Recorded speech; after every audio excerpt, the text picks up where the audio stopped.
Oui, enregistrer, oui, ça c'est clair, je vais le faire enregistrer, ça marche.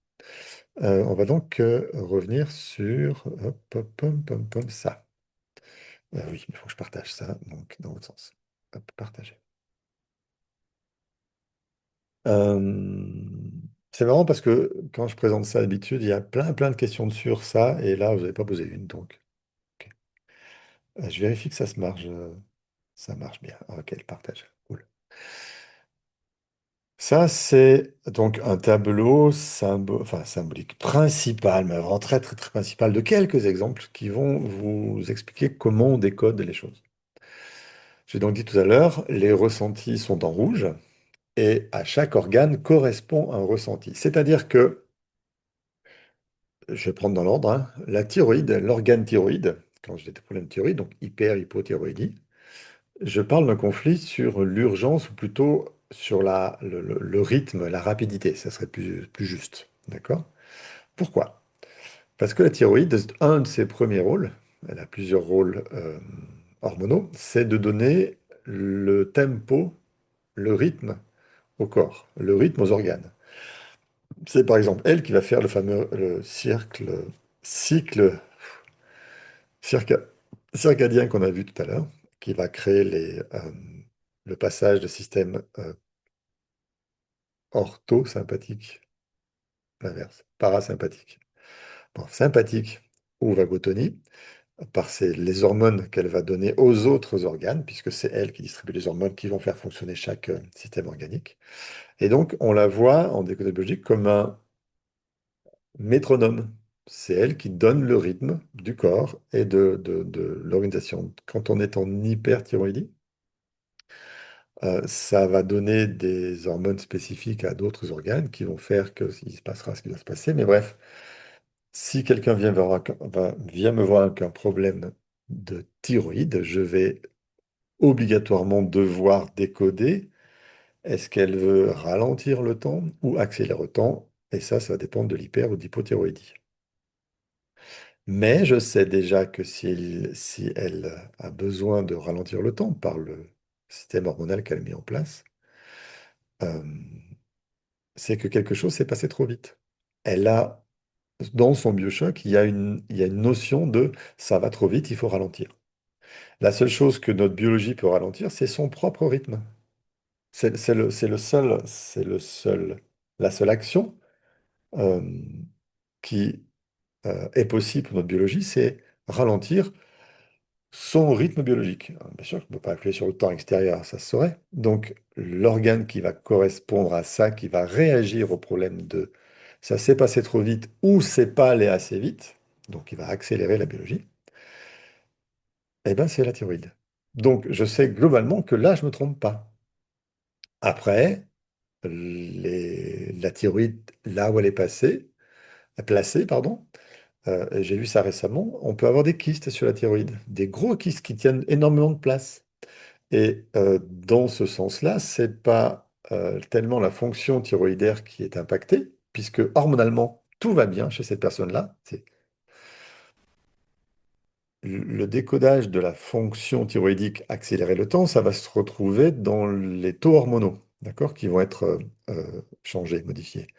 Chez cette personne qui vient me voir avec son gros kyste à la thyroïde, qui n'a aucun problème hormonal, je sais que c'est pas la fonction de l'organe qui est touchée, c'est une fonction autre. C'est une autre sensation, un autre conflit qui va créer ces kystes.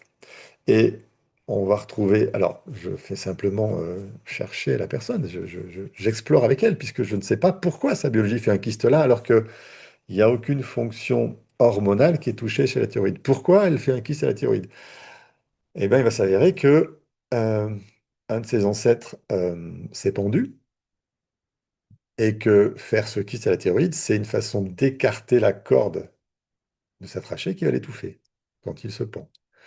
Et je vais vérifier ça par le fait que quand cette personne vient me voir, elle a un énorme foulard autour du cou. Et je lui demande si elle a toujours quelque chose comme ça autour du cou, comme pour protéger son cou. Elle fait, ah oui, oui, je peux pas sortir même en plein été, j'ai des foulards très légers spécifiques, mais il faut toujours que j'ai quelque chose autour du cou pour protéger son cou, parce que elle porte l'histoire de cet ancêtre pendu. Elle va valider encore ça une fois, c'est que je vais demander si elle ou ses enfants ne seraient pas nés avec des tours de cordon autour du cou. Et moi, j'en sais rien, mais mes enfants, oui. Et c'était dramatique à chaque fois parce que ça m'a imposé une césarienne pour l'un d'eux et nanana. Donc, le conflit de cet ancêtre pendu qui donc a abandonné sa famille en se pendant, ben, c'est quelque chose qu'elle porte. Et sa réaction biologique à ça, c'est faire un kyste qui ne va pas toucher les hormones de la thyroïde. Donc je sais que c'est pas une histoire de rapide ou de lent. Par contre, si ça touche les hormones, je sais que c'est d'abord une histoire de rapidité ou de lenteur. Vous voyez la différence? C'est pas parce que l'organe est touché qu'on a tout de suite sa grande fonction. Je vais regarder quel est biologiquement l'impact sur l'organe. Parce que ça, c'est plus juste. Ça, c'est biologique. D'accord? Ça serait complètement délirant d'aller chercher du vide ou de la rapidité ou ralentir sur un kyste qui ne va absolument pas toucher les hormones thyroïdiennes. Et c'est pour ça que, en décodage biologique, on a besoin d'un diagnostic médical le plus précis possible pour décoder le mieux possible. Le grand décodage impossible, c'est j'ai mal au dos. Pourquoi vous avez mal au dos? Ben, je sais pas, j'ai mal au dos. Je viens voir ce que j'ai mal au dos. Non, non, ça, je peux pas travailler, j'ai mal au dos. Parce que j'ai mal au dos, ça peut être tout et n'importe quoi dans son dos. Et globalement, des fois, rien. Comme je vous ai dit avec cette histoire de cette jeune fille du 14 juillet à Nice, elle avait fait tous les examens possibles, il n'y avait absolument rien sur aucun des examens faits. D'accord? Donc, il n'y avait pas de diagnostic médical. Donc, je savais que c'était uniquement de l'ordre du ressenti et de l'émotionnel, puisqu'il n'y avait pas de diagnostic. Il n'y avait pas un endroit spécifique qui faisait mal. C'était pas un disque, c'était pas une vertèbre, c'était pas un muscle paravertébraux, c'était pas tout ça. Donc, c'était la fonction du dos qui était chez elle, dans son ressenti à elle. Je peux pas me baisser et porter tout ça. C'était vraiment ça son truc. Je ne l'ai peut-être pas bien exprimé hier, mais l'idée c'est je ne peux pas me baisser pour aider les gens et porter leur douleur. Et on porte chez elle avec le dos, pas avec les bras. D'accord? Chez d'autres, ça pourrait être plus avec les bras. Parce que je ne peux pas prendre dans mes bras. Elle, c'était je ne peux pas porter leur douleur. Je ne peux pas les soulager de leur douleur, en fait. Et chez elle, on soulage quelqu'un en prenant à sa place. Euh, épiderme, séparation. Alors, épiderme, c'est la couche superficielle de la peau. Ça n'a rien à voir avec le derme, qui est la couche inférieure de la peau. On euh, parle de conflit de séparation. Pourquoi? Parce que l'épiderme est l'organe au contact avec l'extérieur. Au contact avec l'extérieur. Mon contact avec l'extérieur physique, il se passe par mon épiderme.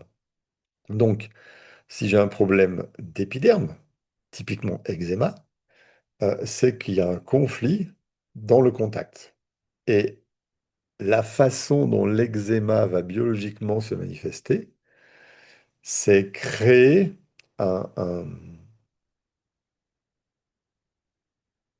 une réaction biologique qui va nous permettre à la fois d'être mieux en contact, mais aussi de gérer l'agression.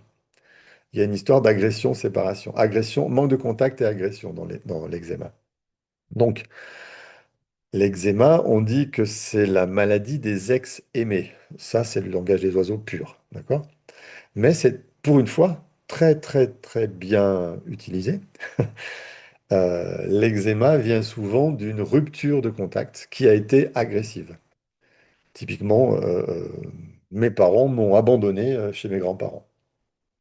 C'était agressif pour moi parce que je le vis comme une agression parce que je suis placé chez deux grands-parents qui sont pas du tout adaptés à mon âge, à moi, qui ont eu des enfants il y a bien, bien longtemps.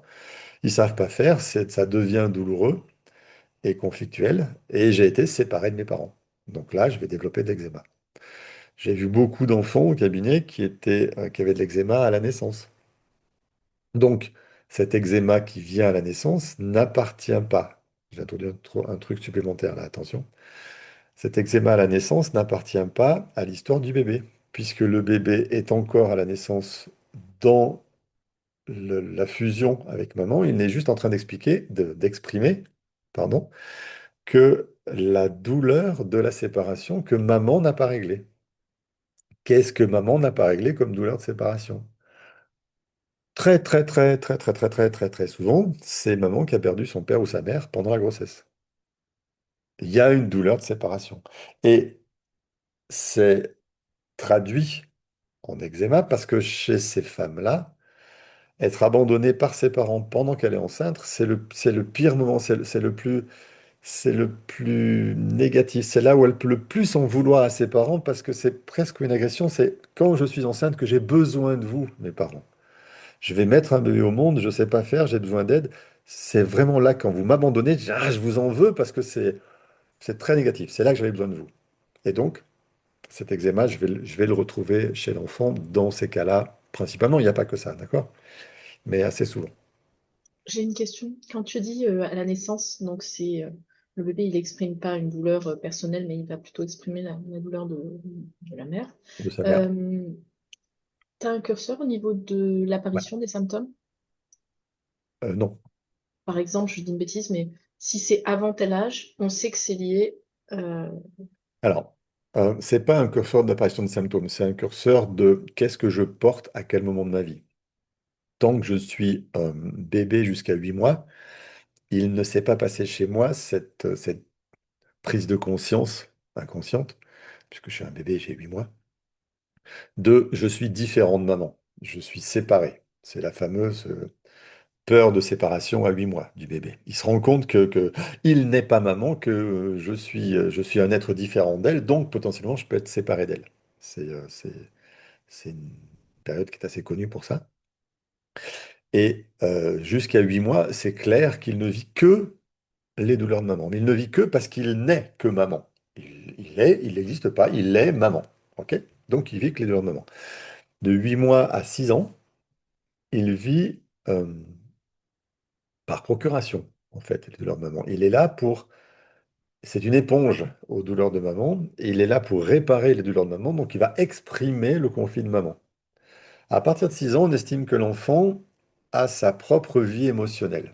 Et c'est pour ça que je l'ai mise en tant que limite dans la barrière entre Y et X, Y et Z dans le tableau de la tête, parce que c'est environ à 6 ans que je commence à avoir mes propres conflits émotionnels à moi qui m'appartiennent de ma vie d'adulte émotionnel.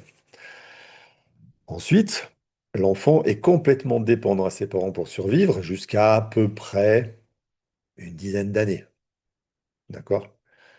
À peu près à 10 ans, des enfants peuvent apprendre à se faire à manger, apprendre à gérer une maison, s'ils ont été fortement autonomisés, par défaillance d'ailleurs, parce que c'est pas très très normal qu'ils sachent se faire à manger avant 10 ans.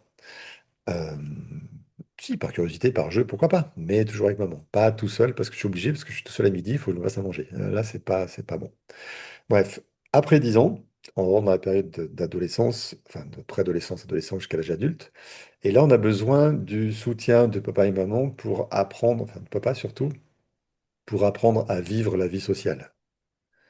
Donc je suis soumis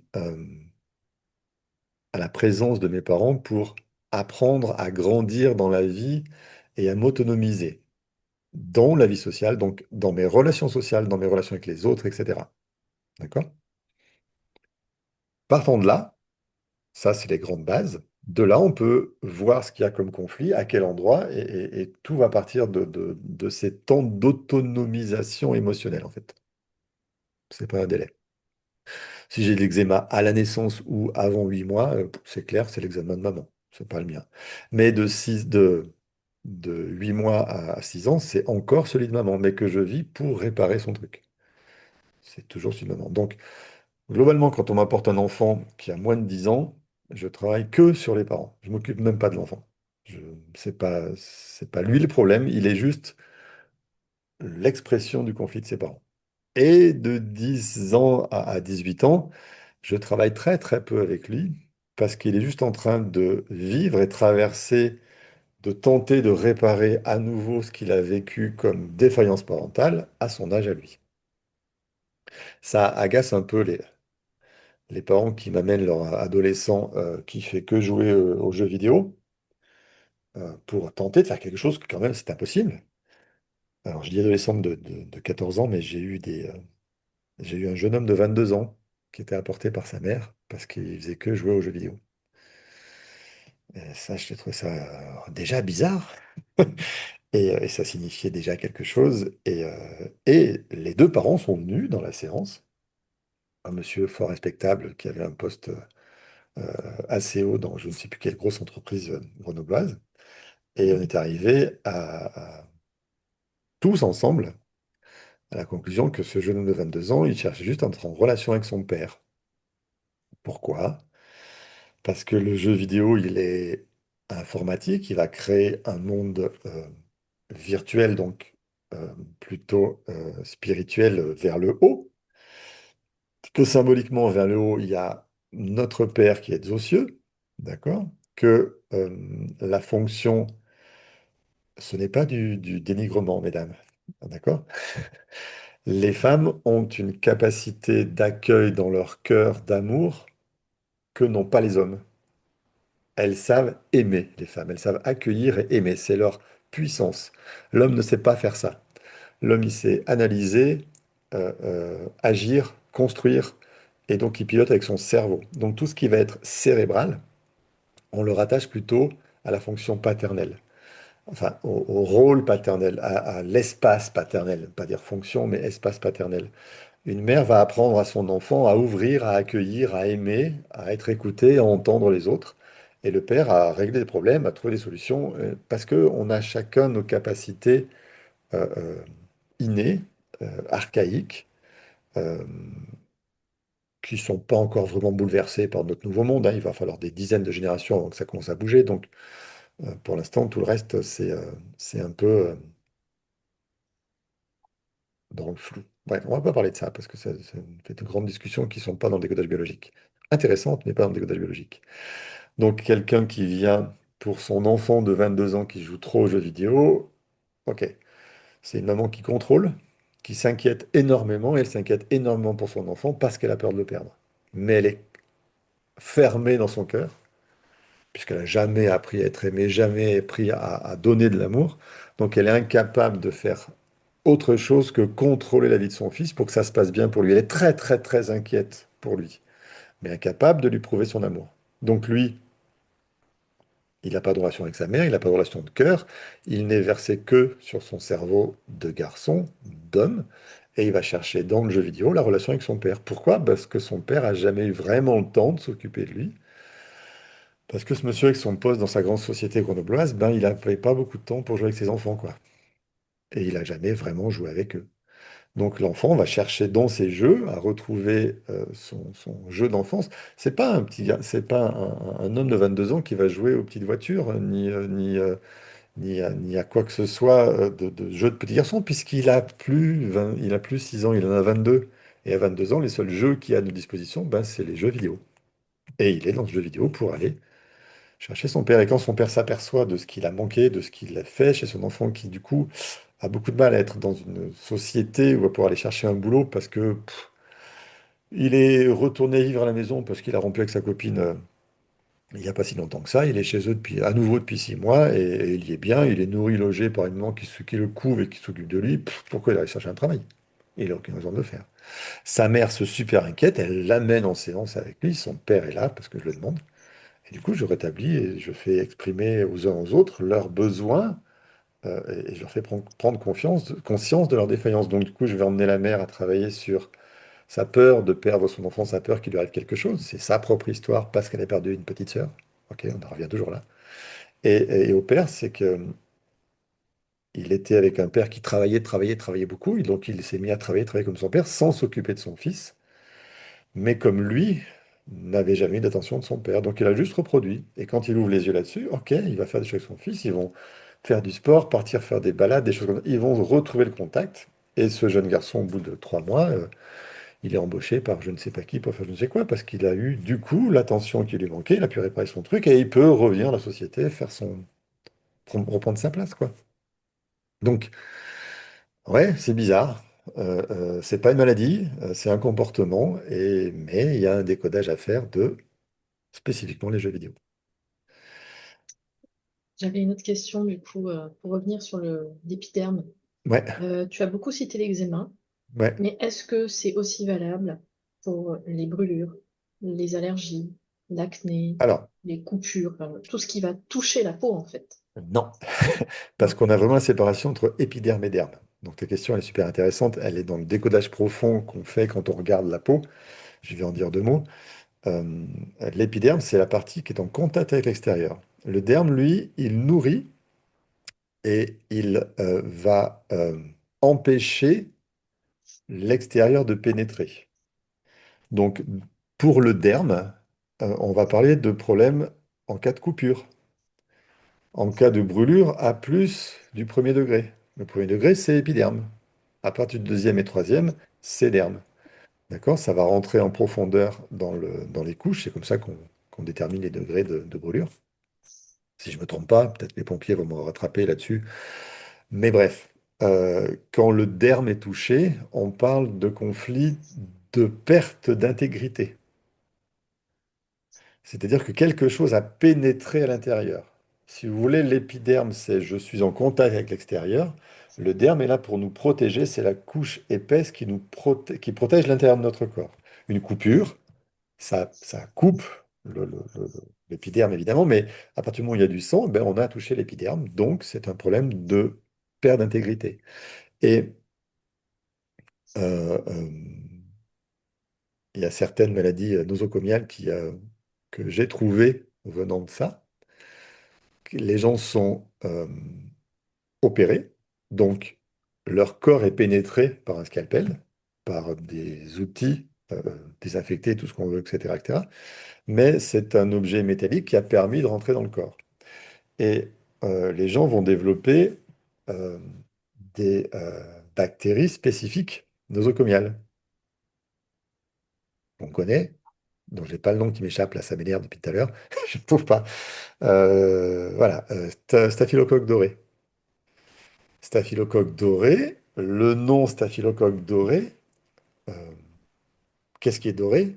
Ben, c'est l'or, c'est un métal. Notre biologie va appeler le staphylocoque doré pour lutter contre la pénétration du métal dans notre corps. Parce qu'on porte un conflit de perte d'intégrité. Ça nous est déjà arrivé dans notre passé de perdre notre intégrité, donc d'avoir été extrêmement touché par quelque chose qui nous a pénétré.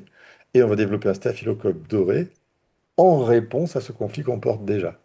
Donc en cas staphylocoque doré, je vais chercher quelle est la toute première fois où il y a eu une perte d'intégrité chez cette personne-là. Et c'est à partir du moment où elle a ressenti que quelque chose, n'importe quoi, de n'importe quelle façon, la pénétrait. Ça peut être parfaitement un viol, mais ça peut être parfaitement aussi un vrai truc qui m'a déjà pénétré dans mon corps. J'ai eu un accident, je suis tombé et je me suis planté la fourchette que je tenais dans la main en mettant la table, par exemple. Et j'ai eu très peur parce que c'est rentré dans moi et moi, enfant, quand je mets la table, il y a tout un fantasme qui va se faire de c'est rentré dans mon corps. D'accord?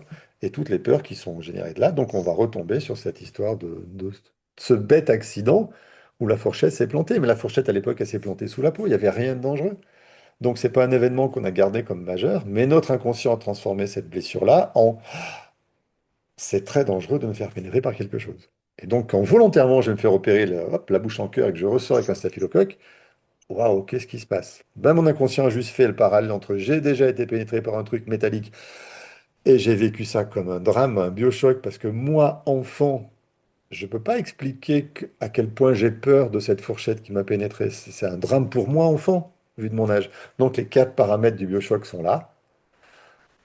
Donc ça va me faire mon biochoc, qui va dire que j'ai un conflit de perte d'intégrité que je vais porter toute ma vie. Et à un moment, quand je vais me faire réopérer, je sais inconsciemment que pour qu'on m'opère de l'appendicite ou de n'importe quoi qu'on doit m'opérer, on va devoir m'ouvrir le corps. Donc un scalpel va pénétrer mon corps, il va l'ouvrir à nouveau. Et ma biologie, clic, elle va réagir et chercher sa solution. Et sa solution, c'est le staphylocoque doré. Donc, si je comprends bien, une brûlure peut être ou un conflit de séparation si elle est superficielle, Mhm. ou un conflit de perte d'intégrité si elle C'est les profondes. dépasse et qu'elle rentre dans le derme. Ouais. D'accord. Donc en fait, ça dépend de comment la peau est atteinte. Ça dépend exactement de comment la peau est atteinte. Donc, tous les atteintes de la peau ne sont pas les mêmes. Un psoriasis, c'est pas la même chose qu'un eczéma. Pourtant, ça atteint la peau. Mais le psoriasis, lui, il va atteindre le derme. Donc, C'est pour ça que dans le cours de décodage biologique, vous aurez... j'ai pas ça, je vais vous le montrer sur... J'ai jamais fait ça, je crois. Mais donc la question est super intéressante, merci. Euh, je vais chercher niveau 1, je vais chercher un autre module, n'importe lequel. Je prends n'importe lequel. Vraiment, au hasard, je prends le PowerPoint du deuxième étage. Ah, pas un cervelet, c'est pas le bon. Allez, pas un autre, pas n'importe lequel. La moelle cérébrale, troisième étage. Non, le deuxième, c'était bien. Je cherche la peau, justement. N'importe quelle autre chose. Euh, je vais démarrer ça. Il me le fait, ok. Pom, pom, pom, pom, pom, pom, pom, pom, pom. Euh, voilà, le verbe. Je vous partage ça. Hop, hop, hop, hop, hop, hop. Partager. Dans le cours, quand on voit le derme, il y a le dessin, le schéma pour qu'on comprenne ce que c'est. D'accord? Je ne fais pas de physiologie. Il n'y a pas de cours d'anatomie physiologie. On est soit bien d'accord avec ça, ça n'existe pas. Euh, j'ai eu, moi, un médecin qui avait la capacité de nous faire ce cours de- d'anatomie physiologie, alors de physiopathologie exactement. Il nous expliquait toutes les maladies possibles sur tous les organes possibles. C'était plusieurs modules de plusieurs jours. Enfin, c'était un gros boulot. C'était juste de la connaissance. Et ces connaissances, on peut les avoir facilement aujourd'hui. Donc, je n'ai pas voulu dans la formation insister là-dessus. Chacun va être libre selon ses capacités, ses connaissances, de développer ou pas ses connaissances en physiopathologie. Bref, dans le cours, ça c'est le PowerPoint que je donne, bien sûr que dans le livret c'est un peu plus détaillé, mais on parle de fonction biologique du derme, donc assurer entre autres une protection physique, chimique et biologique du corps, j'entends, d'accord? Au-dessus, on a l'épiderme, là, c'est la couche gris clair, c'est marqué là. Et le derme, il est en dessous, avec l'hypoderme encore en bas. D'accord? Donc, on y trouve les muscles qui vont hérisser les poils, on va y trouver les glandes sébacées, la graisse sous-cutanée, les vaisseaux sanguins, les veines, etc., etc. Le conflit biologique sur chacun des organes est expliqué. C'est une agression extérieure, donc qui parle de souillure, et donc une atteinte à mon intégrité physique, comme un arrachement, une pénétration. Et la peur d'être souillé, c'est la honte, ça. Le conflit de honte, c'est j'ai peur d'être souillé. Quand j'ai honte, c'est juste que j'ai peur d'être souillé et je suis pas forcément souillé, mais j'ai honte de ce que j'ai fait parce que on va se moquer de euh, euh, de mon intégrité, de mon aspect extérieur. On va souiller mon aspect extérieur. D'accord? Donc, le cours présente l'organe avec un schéma, des photos parfois. Et il y a la fonction biologique qui est nommée et le conflit biologique, et on développe tout ça. D'accord? Pour que les gens aient la vision de l'organe. Et dans le document, alors ça c'est tous les autres organes, hein, le péricarde, donc la paroi autour du cœur qui va faire la protection, bref, peu importe. Et dans le cours, dans le livret, il faut que je passe après dans le livret, c'est pas là. Ben, il faut que j'arrête là parce que je suis perdu. Dans le livret du niveau 2 module 3, le livret imprimé. Ok, je reviens sur ça. Je vous trouve la page et je la partage. Donc, je vais partager tout de suite, c'est intéressant de voir comment c'est fait comme. Hop. Ça, c'est le livret du module 3 qui parle d'allergies, de microbes, de deuxième étage, troisième étage, des conflits verrouillants, des médicaments, de latéralité. Bref, on apporte, pardon, on voit plein de choses sur ce niveau-là. Péritoine, tac, tac. Voilà, tableau de résumé des tac, tac. C'est ça qui est intéressant, c'est ce que... Et... Ah, c'est un PDF, il ne marche pas. Ah là là, page 30. 60, non. Hop, hop, hop, voilà, 45. Est-ce que je peux avoir l'attente? Là, on voit tous les organes qui passent. Et là, on a le tableau résumé des tissus du deuxième étage des conflits associés. Donc le péricarde nous parle, enfin, une atteinte au péricarde, une péricardite par exemple, donc une inflammation du péricarde, nous parle d'atteinte à l'intégrité ou une attaque contre mon cœur. La plèvre, c'est ça. Et le derme, c'est on retrouve tout ce qui est écrit dans le truc. Donc il y a un tableau synthétique de chaque étage, de chaque organe. Donc vous aurez en fin de niveau l'ensemble de tous les tableaux de tous les organes qu'on peut trouver dans notre corps, donc de tous les conflits associés à chaque organe. On a le tableau, mais on en a parlé, et on va faire des exercices autour de ça pour comprendre et sentir euh, euh, combien ça nous touche et combien ça nous appartient ou pas, ce système-là. Là, on est sur le deuxième étage, c'est l'étage de protection. Si on y arrive, on va parler de cet étage-là parce que c'est quand même, pour moi, c'est important au décodage. Mais voilà comment se présente le livret de formation duquel on tire le cours. OK? On revient sur ça. Hop, hop, hop, lui. Les gonades, donc c'est-à-dire testicules et ovaires chez la femme, nous parlent d'un conflit de perte d'un enfant. C'est l'exemple criant de Hammer. C'est là qu'il est parti. Les muscles nous parlent de conflit d'impuissance. D'accord? Notre puissance, elle est musculaire. Elle n'est pas osseuse. L'os, on l'a vu déjà, c'est la dévalorisation. Je ne vaux rien. C'est ce qui me donne une structure. La vessie, c'est spécifique. La vessie de l'homme n'est pas la même que la vessie de la femme. Elle ne régit pas au même conflit. En tout cas, c'est la différence que moi j'ai trouvée dans mes décodages, qui ne sont pas écrits aussi clairement dans le livre de Flèche. Donc ça, c'est ma petite regard de moi. La Et la vessie, différence, ah, pardon, ouais, j'y viens. La vessie, pour un homme, nous parle d'invasion des limites de mon territoire. Je ne vais faire des infections urinaires que quand j'ai un ressenti de on vient envahir mon territoire. Comment, quoi? Ben, ça dépend des hommes. D'accord? Chez la femme, il y a deux raisons de faire des affections urinaires. Il y a deux qui vont se repérer très clairement.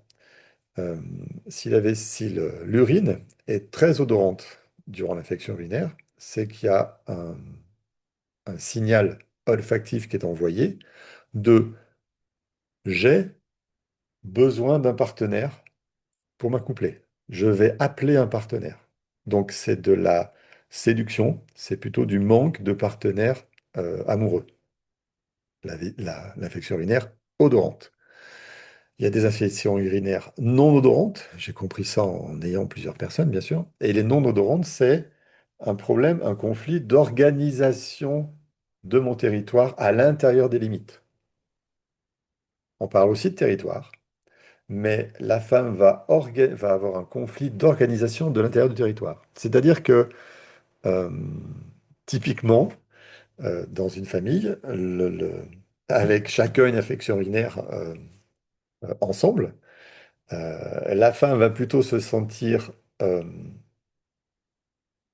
gênée, en conflit, parce que tout le monde fout le bazar dans la maison, qu'elle passe son temps à ranger, et c'est pas organisé comme je veux, en termes de rythme, en termes de place, en termes d'objets, etc. Donc on vient envahir et désorganiser son territoire intérieur. Le mari, lui, va faire une affection urinaire parce que le voisin vient de construire un mur sur sa limite de terrain, ou prend sa place de parking, etc., etc. Vous voyez la différence. Et chez la femme, alors chez l'homme, il n'y a pas j'ai pas trouvé de notion odorante pour odorante, jamais. C'est toujours mon territoire envahi. Chez la femme, il y a une grosse notion, une grosse différence entre infection odorante ou pas odorante. Et comment on sait qu'on a une infection urinaire quand c'est pas odorant? Ben, juste la douleur. Ça fait mal et il n'y a pas d'odeur particulière. Quand il y a l'odeur particulière, on peut se dire, tiens, c'est plutôt l'appel hormonal du partenaire sexuel. et ça peut pas être un conflit de territoire chez la femme, Non, dans le sens où ce serait transgénérationnel. absolument pas. Ça peut Euh, être un conflit de territoire chez la femme uniquement si elle a basculé sur son cerveau féminin. Et ça, on verra dans l'étude du quatrième étage. On a un cerveau organisé d'une certaine façon chez les hommes et chez les femmes. Et devant certains conflits qu'on n'arrive pas à régler dans notre position de femme ou d'homme, on va opérer une bascule hormonale, on va revenir sur un fonctionnement féminin si on est un homme ou masculin si on est une femme, pour chercher à résoudre ce conflit avec les possibilités qu'offre le masculin ou le féminin.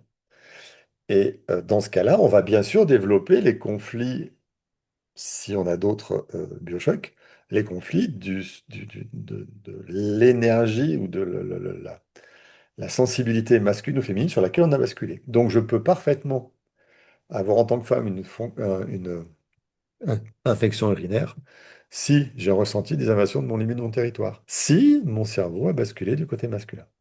Et donc, parce qu'une femme va arriver avec un conflit d'invasion des limites de son territoire, je sais qu'elle aura basculé sur son cerveau masculin. Sinon, elle ne pourrait pas développer le conflit. Donc ça peut pas être en lien avec des histoires d'immigration. Non. D'accord. Alors, non, peut-être, ou pas. C'est chacun qui va me dire. Mais ce n'est pas en lien avec des histoires d'immigration, c'est en lien avec le conflit, le biochoc qu'elle a vécu. N'importe qui va débloquer, va développer, va vivre son propre biochoc avec son histoire. Lien d'immigration ou pas. D'accord? Donc c'est vraiment chaque cas particulier que je vais étudier, analyser de près avant de dire bah, c'est potentiellement ça ou ça. Et peut-être que il va y avoir une histoire d'immigration, mais pas d'invasion des limites de mon territoire. Parce que c'est mon territoire, c'est pas mon pays. Mon pays, c'est pas mon territoire. C'est là où j'habite. Mon territoire, à moi, il est délimité en tant qu'homme, en tant que femme, par les limites de mon territoire, dans ce que j'impose comme mon territoire. Je n'ai personne assez mégalo pour dire la France, c'est mon territoire. Ça n'existe pas, ça. Par contre, ma maison, ouais, c'est mon territoire. Mon terrain, c'est mon territoire. Ma voiture, ça peut être mon territoire aussi, mais pas mon pays. On n'est pas, on n'est pas maître, possesseur du pays. On habite dans le pays. Et c'est pas parce qu'il est envahi qu'on va vivre ces, ces affections urinaires-là. Non, c'est très très propre à soi, hein. Et J'ai tu une parles... Ah, pardon. Vas-y, nous shoot. J'avais une petite question sur la séparation d'un bébé tout petit, par exemple, à la naissance, pour des raisons qu'il est prématuré ou qu'il est malade, et Mhm, il est vraiment séparé de sa mère pendant X mois. Donc mhm. là, est-ce qu'il est toujours en lien symbolique avec sa mère ou... Alors, lui va vivre des choses différentes. En tant que bébé séparé, il va vivre le manque de maman. Son plus gros conflit là, c'est je manque de maman. Je ne suis pas avec elle et j'ai besoin d'elle, archaïquement, physiquement, qu'elle me réchauffe, qu'elle me nourrisse. J'ai vraiment besoin d'elle. C'est mon besoin d'enfant de grandir avec maman. Euh, il va subir aussi le conflit que vit la mère. On m'a arraché mon bébé. Mais ça, c'est le conflit de la mère qu'il va exprimer. D'accord? Parce qu'il est en lien avec sa mère. Donc il va vivre deux conflits. Le sien propre de j'ai besoin archaïquement profondément de la nourriture de ma mère, du contact de ma mère. Et donc il va être privé, il va être séparé de sa mère, mais c'est sa propre biologie archaïque qui veut ça. Mais il va surtout vivre, puisqu'il est maman avant d'être lui, le conflit de maman. J'ai été séparé de ma mère. D'accord? Enfin, j'ai été séparé de mon enfant. Ce qui revient à la même chose en fait, c'est lui qui va vivre la séparation, qui va la biologiser en tout cas. Ou alors, c'est la mère qui va biologiser, qui va faire un eczéma parce qu'elle est séparée de son enfant et ça a été fait dans la violence. C'est possible. Tout est possible. J'ai une grande phrase que je sers souvent dans mes formations. Euh, pour ceux qui ont la référence, c'est une phrase de Chevalier Las Palès qu'on retrouve dans un de leurs sketchs. Euh, Tout est possible, tout est réalisable, c'est le jeu de la vie. À partir de là, quand on admet que tout est possible, eh ben, on va chercher toutes les possibilités qui sont propres à chacun.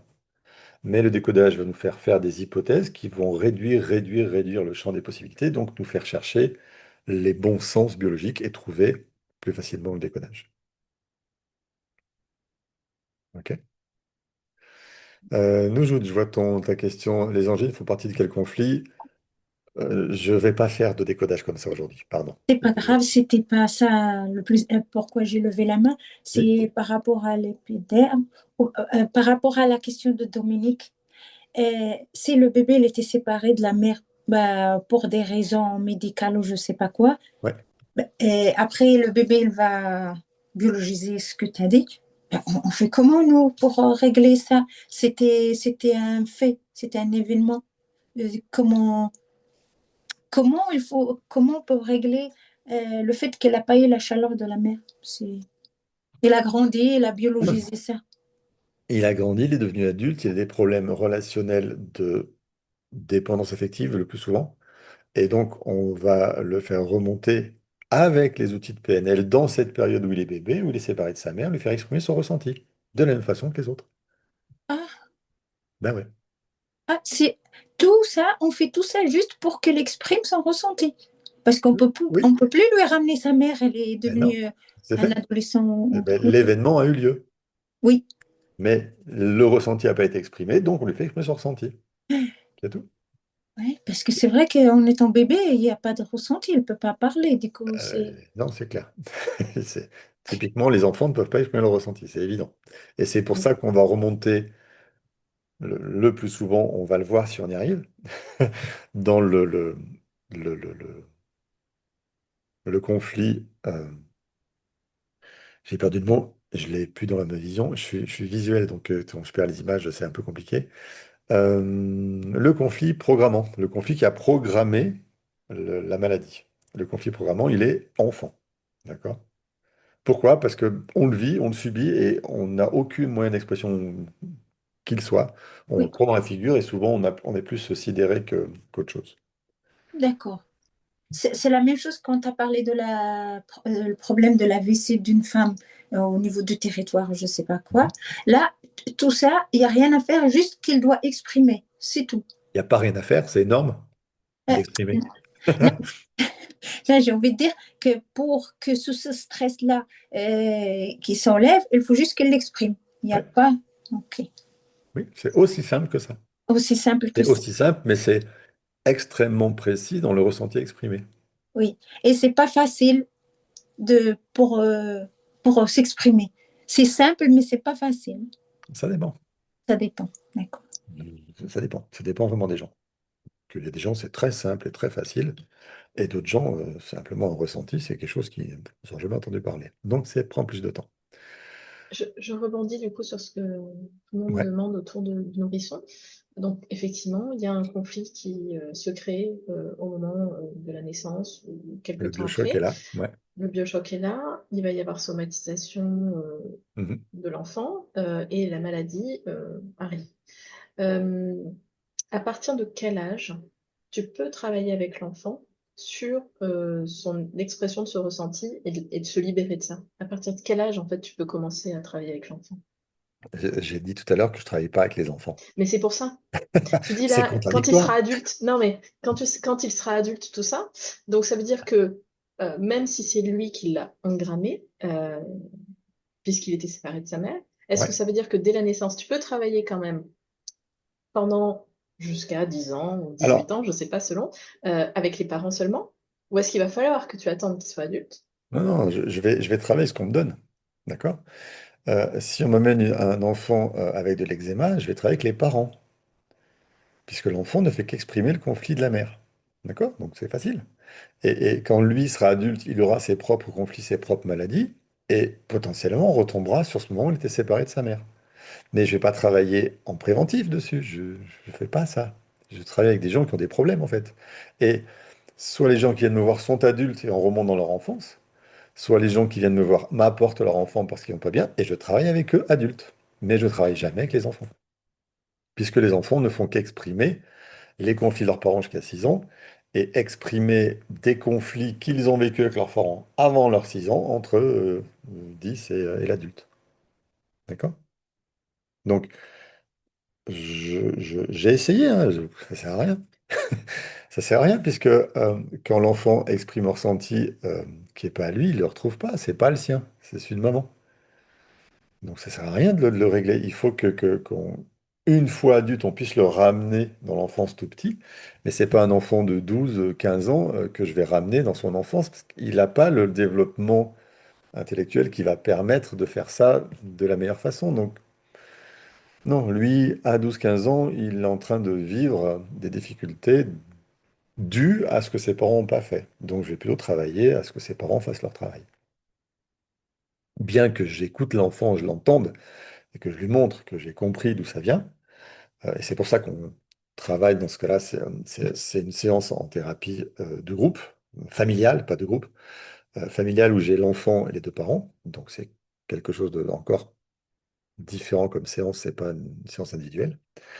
Et ce qui est intéressant, c'est que je vais à la fois faire entendre à l'enfant les choses que leurs parents n'ont jamais dit,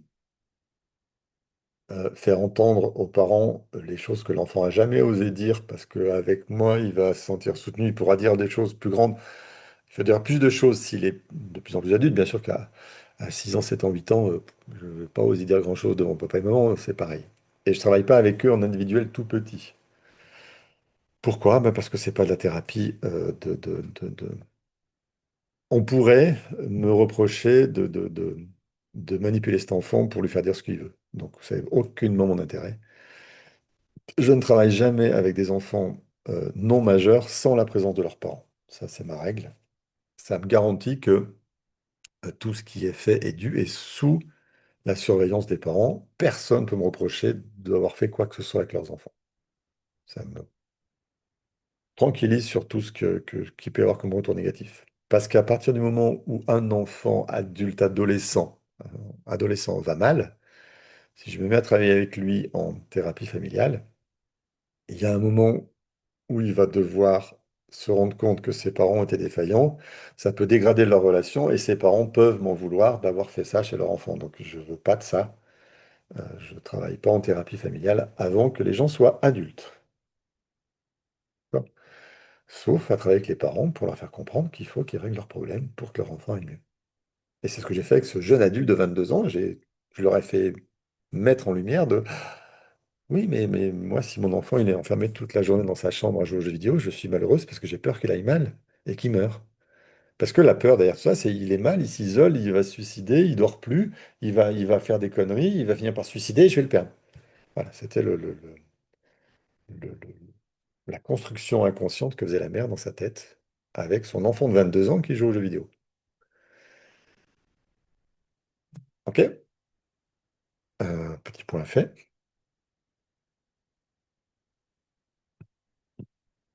J'ai- Estomac, indigeste. Un estomac, ça sert à digérer. Point.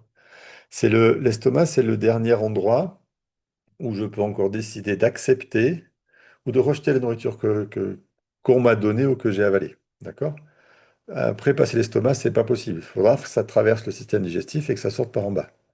Donc, je vais devoir assimiler dans mes intestins tout ce que j'ai accepté dans mon estomac. D'accord? Mais l'estomac servant à digérer, si j'ai un conflit avec un estomac comme un ulcère à l'estomac, c'est indigeste. J'ai récemment une jeune fille, elle a 17 ans. Alors, elle vient d'avoir 17 ans seulement. Sa mère me l'amène parce qu'elle a d'énormes maux d'estomac depuis toute petite. Bon, alors moi j'ai l'indice, estomac, système digestif en relation à maman. Sa mère me l'amène, il n'y a pas le père, euh, parce il se trouve que l'homme avec qui vit cette femme, c'est pas le père de la jeune fille. Mais elle me raconte leurs histoires, parce qu'elles ont leurs histoires à raconter.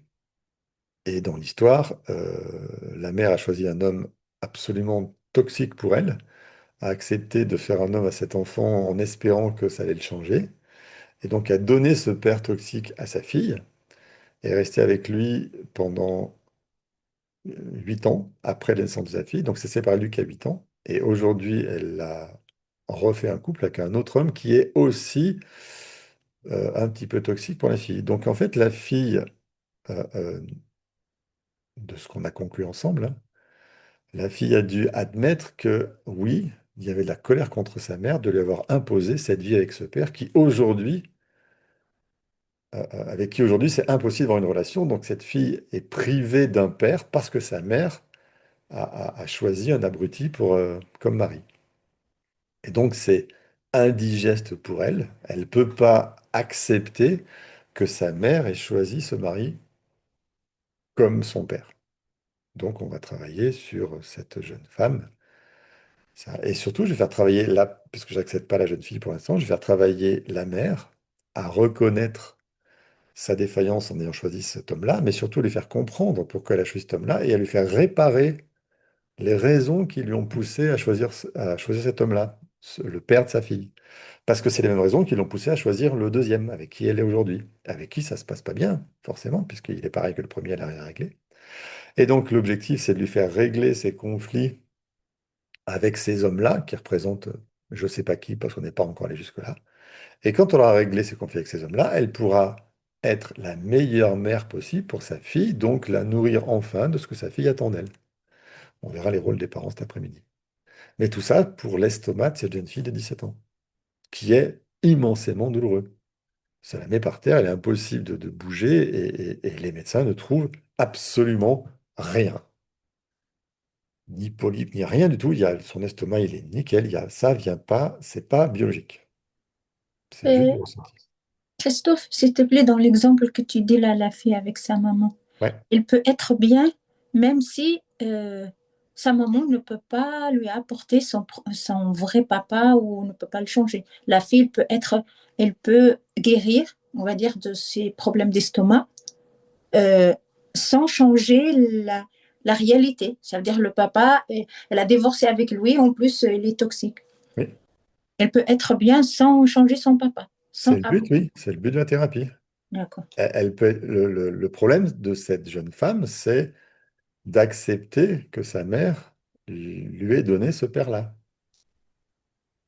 Donc, comme je ne travaille pas avec elle, jeune fille, puisqu'elle n'a que 17 ans, je travaille uniquement avec la mère. Donc, je vais tenter de donner les meilleures ressources à sa mère pour qu'elle soit la meilleure possible à sa fille. Et du coup, qu'il se passe quelque chose entre deux qui fasse que sa fille est enfin la mère qu'elle a attendue, qui s'occupe vraiment d'elle. Globalement, je ne sais pas comment ça va se passer dans leur histoire, mais c'est leur histoire et on verra.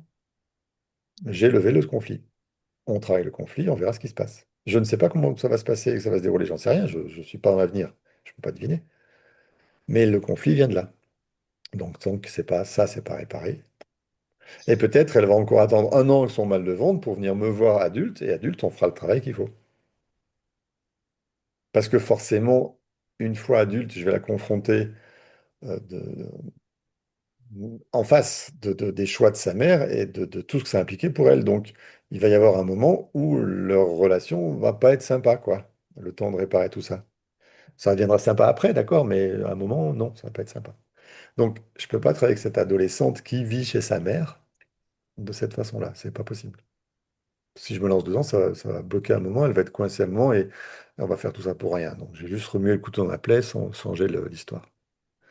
Ma seule piste pour l'instant, c'est de travailler avec la mère. Euh, Tu dis donc elle a des maux d'estomac, Ouais. mais au niveau biologique, il n'y a rien. Mm. Donc tu travailles aussi sur des symptômes de mal-être et non des symptômes. Psychosomatique. Voilà, ouais, d'accord. Ouais, bien sûr. C'est comme le mal de dos du 14 juillet, là, c'est la même chose. Il n'y a rien médicalement. Et tous les examens, les comment ça s'appelle? C'est pas coloscopie par l'estomac, c'est endoscopie. Euh, Il n'y a rien, aucune analyse de rien, aucune radio, une image de rien ne donne aucune raison de ces symptômes-là. Et c'est pour ça qu'ils viennent chercher un décodage biologique, parce que ben, la médecine pourrait leur donner, quoi. Et la mère veut s'occuper de sa fille.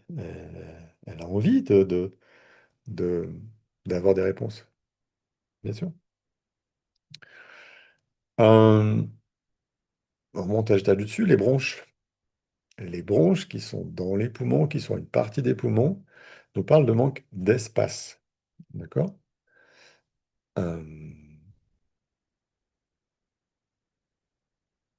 Pourquoi manque d'espace? Parce que dans les bronches se niche, se cache le plus grand espace qu'on est en nous. Si on développait, alors je sais plus, je vais dire des bêtises, donc je préfère rien dire, mais si on développait toute la surface des bronches sur un terrain plat, en surface plane, on aurait des immenses dizaines de mètres carrés. C'est le plus grand espace, c'est notre espace intérieur. D'accord? Donc, quand j'ai un problème de bronche, de bronchite, c'est mon espace intérieur qui est touché. Qu'est-ce que ça veut dire pour moi, espace intérieur? Eh bien, ça m'est propre à moi. Je ne sais pas ce que ça veut dire. Mais ce conflit des bronches, c'est pas le conflit des alvéoles pulmonaires. C'est pas la même chose. C'est dans les poumons, mais c'est pas la même chose, ça n'a pas la même fonction. Les bronches vont gérer l'espace intérieur, vont apporter l'air jusqu'aux alvéoles. Les alvéoles ont une fonction biologique de convertir, d'intégrer, pardon, l'oxygène de l'air dans le sang qui circule dans les alvéoles. Le conflit sur les alvéoles, c'est pas la même raison. C'est la peur de la mort. Et le cerveau, pour finir, l'organe cerveau, lui, c'est un conflit de déni. Je ne veux pas ressentir. Je ne veux pas ressentir, donc qu'est-ce que je fais? Je cherche la solution dans mon cerveau. Je vais faire un hyper-cerveau. Donc à partir du moment où mon cerveau est touché par quoi que ce soit, tumeur cérébrale, typiquement, l'AVC c'est encore différent. L'AVC c'est le système vasculaire. C'est le système vasculaire qui va alimenter le cerveau en sang. Donc je vous ai déjà dit dans le week-end, je me souviens, ou alors c'était le week-end dernier, je ne sais plus. Si je fais un AVC, c'est que la pression artérielle que ma biologie a poussée dans mon cerveau pour mieux alimenter, qu'il soit plus performant, elle va me ramener à un conflit de dévalorisation intellectuelle. J'ai poussé mon cerveau au maximum de ses capacités. Mais je vais aussi parfois, dans le cerveau, faire une tumeur cérébrale, donc là, de toute la matière cérébrale, c'est-à-dire la glie qui alimente les neurones, parce que je ne veux pas ressentir, je veux absolument trouver la solution dans mon cerveau. Je mets loin de moi mon ressenti, il faut que je trouve la solution dans mon cerveau, la solution dans mon cerveau. Et donc pour ça, il faut que je nourrisse à fond mon cerveau. Donc il faut que la matière grise qui va nourrir mes neurones soit la plus performante possible. Et donc, tumeur cérébrale, parce que la tumeur, c'est le meilleur moyen biologique d'augmenter la fonction d'un organe. Un cancer, ça sert, un cancer qui apporte des cellules euh, euh, cancéreuses apporte une hyper fonctionnalité de l'organe. Voilà pour le petit tour de chaque organe pour vous montrer comment euh, chaque organe a son propre ressenti et que c'est la précision du décodage biologique de la fonction organique qui va nous mettre sur la piste du ressenti à faire exprimer et à corriger s'il y a à corriger avec un peu de PNL, de ressources ou de choses comme ça. Ça, c'est le décodage biologique. Je vais souffrir d'impuissance. Je suis impuissant à quoi? À me faire aimer. Euh, euh, je fais un quoi? J'ai envie de dire un cancer des muscles, mais pas toujours. Je fais une atteinte musculaire, peu importe laquelle, musculaire. Parce que je suis impuissant à me faire aimer. D'accord? C'est spécifique au mot impuissant. Si je n'exprime pas l'impuissance à me faire aimer, je ne vais pas résoudre mon conflit musculaire. Et c'est très important ça. C'est-à-dire que si je suis trop bête pour me faire aimer, c'est pas mes muscles, c'est mon cerveau, parce que j'ai parlé de bête, c'est des valeurs intellectuelles. C'est donc la phrase conflictuelle précise, le ressenti précis du consultant qui va être important d'exprimer. Je sais que si c'est un cerveau, c'est intellectuel. Je sais que si c'est un muscle, c'est puissant. Je sais que si c'est un os, que c'est dévalorisation. Je sais que si c'est une vessie, c'est territoire. Je sais tout ça parce que le décodage biologique nous l'a exprimé. Donc je vais chercher dans cette piste-là à trouver la phrase conflictuelle qui va lui faire monter l'émotion et lui faire exprimer ce ressenti qu'il a engrammé lors de son biochoc. Et c'est comme ça que ça a marché. D'accord? C'est les Des principes. des problèmes de sang, comme la leucémie ou des choses comme ça. Le sens, c'est la relation. Ça parle des liens du sang, des liens familiaux. Donc, il y a quelque chose de mauvais dans les liens familiaux. Quelque chose de mauvais, c'est un drame qui n'a pas été résolu. La leucémie, on verra ça demain en détail, justement, puisque c'est un des exemples que je donne. La leucémie de cette dame-là qu'on a pu résoudre. Donc, on en reparlera demain. OK. Christophe, s'il te plaît, là, par exemple, leucémie, quand c'est un drame, tu sais que ça vient du côté mère au Non, père. c'est familial. C'est la famille. Je viens de dire, les liens du sang, c'est la famille. Je n'ai pas dit familial, je n'ai pas dit père ou mère. Familial, mais il y a une famille du côté mère, une famille du côté père. J'appartiens, moi, à une famille. Moi, enfant, j'appartiens à une famille. J'ai une famille avec un papa et une maman. Ah, c'est cette famille-là, pas la grande famille. C'est la grande famille. Mais j'appartiens à une grande famille. Même si un côté père, un côté mère, j'appartiens à une grande famille. Donc tout, C'est l'ensemble, c'est mon clan, si tu veux. d'accord. Ok. Et le, le, le, le langage des oiseaux va nous parler de lien du sang ou de sang mauvais, ou je me fais du mauvais sang, ou etc., etc. Va parler vraiment du sang. Et la leucémie, c'est typiquement un cancer du sang. Donc, on est sur quelque chose de très, très, très fort. Mais ça, on en parlera dimanche. Je ne vais pas m'étaler là-dessus. Désolé pour ceux qui n'entendront pas en direct.